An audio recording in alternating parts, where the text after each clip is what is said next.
రాజ్ కేసిరెడ్డి పిటిషన్పై ఏపీ ప్రభుత్వానికి సుప్రీంకోర్టు నోటీసులు ఇచ్చింది. లిక్కర్ స్కామ్ కేసులో తనకు సిఆర్పిసి 160 నోటీసు ఇవ్వటాన్ని సవాల్ చేస్తూ రాజ్ కేసిరెడ్డి సుప్రీంకోర్టును ఆశ్రయించారు. రాజ్ కేసిరెడ్డి పిటిషన్ను సుప్రీంకోర్టు ధర్మాసనం విచారించింది. తెలంగాణలో నివసిస్తున్న తనకు ఏపీ సిఐడి పోలీసులు నోటీసులు ఇచ్చే పరిధి లేదని పిటిషన్లో పేర్కొన్నారు. దీనిపై ఏపీ ప్రభుత్వం సిట్ ముఖేష్ కుమార్ మీనాకు సుప్రీంకోర్టు నోటీసులు ఇచ్చింది. తదుపరి విచారణ మే 13కు వాయిదా వేసింది.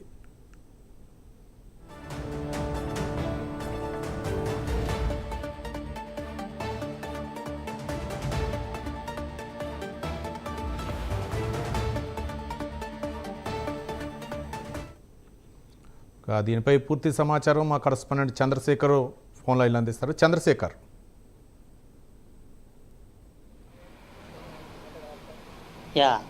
రవి, ఏ జన్మలో చేసుకున్న పాపం ఆ జన్మలోనే అనుభవించాల్సి వస్తుందంటూ కూడా గతంలో చెప్పినటువంటి మాటలు ఏవైతే ఉన్నాయో అవి ప్రస్తుతం అయితే వాస్తవాలుగా జరుగుతున్నటువంటి పరిస్థితులే ప్రధానంగా కనిపిస్తుందని చెప్పుకోవచ్చు. ఏదైతే గత ప్రభుత్వంలో చేసినటువంటి అవినీతి అక్రమాలు ఏవైతే ఉన్నాయో అవి అంతా కూడా ఒక్కసారిగా బయటకు వస్తున్నటువంటి పరిస్థితి అయితే కనిపిస్తుంది. ప్రస్తుతం చూసుకుంటే ఏదైతే ఏపీ లిక్కర్ స్కామ్కి సంబంధించినటువంటి రాజ్ కేసిరెడ్డి విషయంలో కూడా అదైతే ప్రస్తుతం అయితే వాస్తవంగానే బయటకు వచ్చిన పరిస్థితి కనిపిస్తుంది. ప్రధానంగా చూసుకుంటే జగన్మోహన్ రెడ్డికి అత్యంత సన్నిహితుడైనటువంటి రాజ్ కేసిరెడ్డి ఆ లిక్కర్ స్కామ్కు పాల్పడినటువంటి పరిస్థితుల్లో అతనిపైన కేసులు అయితే నమోదు చేయడం జరిగింది. ఈ నేపథ్యంలో అతనైతే హైదరాబాద్కి సంబంధించినటువంటి ఏదైతే ఆ ఎయిర్పోర్ట్లో కూడా అరెస్ట్ చేయడం అయితే జరిగింది ఏపీ పోలీసులు కానీ సిఐడి కానీ. అయితే ఈ నేపథ్యంలో దీనికి సంబంధించిన విచారణ అయితే గత కొంతకాలంగా కొనసాగుతున్నటువంటి నేపథ్యంలో అయితే తను ప్రస్తుతం హైదరాబాద్లో ఉన్నటువంటి నేపథ్యంలో ఏపీ పోలీసులు కానీ లేదా ఆ సిపిఐ కానీ మమ్మల్ని అరెస్ట్ చేయడానికి లేదంటూ కూడా ప్రస్తుతం అయితే సుప్రీంకోర్టుని రాజ్ కేసిరెడ్డి ఆశ్రయించిన పరిస్థితి అయితే కనిపిస్తుంది. ప్రధానంగా చూసుకుంటే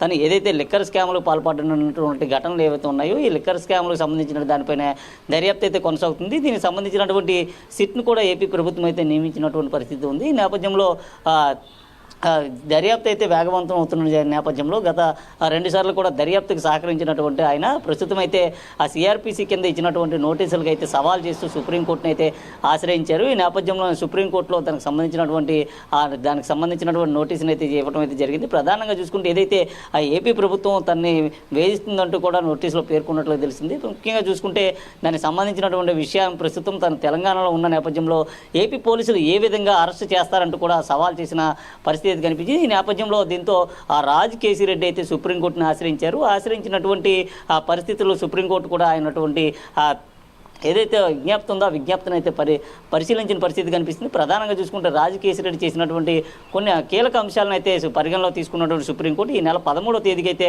కేసు విచారణకు అయితే ఇచ్చిన పరిస్థితి కనిపిస్తుంది. 13వ తేదీన ఏపీ ప్రభుత్వంతో పాటు అలాగే సిట్ కానీ లేదా మీనా కూడా రావాలంటూ కూడా చెప్పిన పరిస్థితి కనిపిస్తుంది. ముఖ్యంగా చూసుకుంటే ఏదైతే ముఖ్యంగా ప్రధానంగా ఏదైతే ఆ లిక్కర్కి సంబంధించిన స్కామ్ ఏదైతే ఉందో లిక్కర్ స్కామ్కి సంబంధించి ఒక్కొక్కటి కూడా బయటకు వస్తున్నటువంటి పరిస్థితి కనిపిస్తుంది. ఈ నేపథ్యంలో దీనికి సంబంధించినటువంటి షిట్ కూడా చాలా స్పీడ్గానే అడుగులు వేస్తుందని చెప్పుకోవచ్చు. దీంతో దీనికి సంబంధించినటువంటి కొంతమంది వ్యక్తులు కూడా ఎక్కడికక్కడ నుంచి తప్పించుకుపోతున్నటువంటి పరిస్థితి ఉంది. ముఖ్యంగా అరెస్టుల విషయానికి భయపడినటువంటి నేతలంతా కూడా తప్పించుకునే ప్రయత్నం చేస్తున్నారు. ఈ నేపథ్యంలో కోర్టును కూడా వారంతా కూడా ఆశ్రయిస్తున్నటువంటి పరిస్థితులు ఉన్నాయి. అయితే కోర్టులు కూడా పూర్తిగా దీన్ని పరిగణలోకి తీసుకుంటున్న పరిస్థితి ఉంది. అయితే ఈ నేపథ్యంలో ఏదైతే రాజ్ కేసిరెడ్డి ఉన్నారో రాజ్ కేసిరెడ్డి సంబంధించినటువంటి అంశాన్ని నెల 13వ తేదీకి సుప్రీంకోర్టు వాయిదా వేసినట్లయితే కనిపిస్తుంది.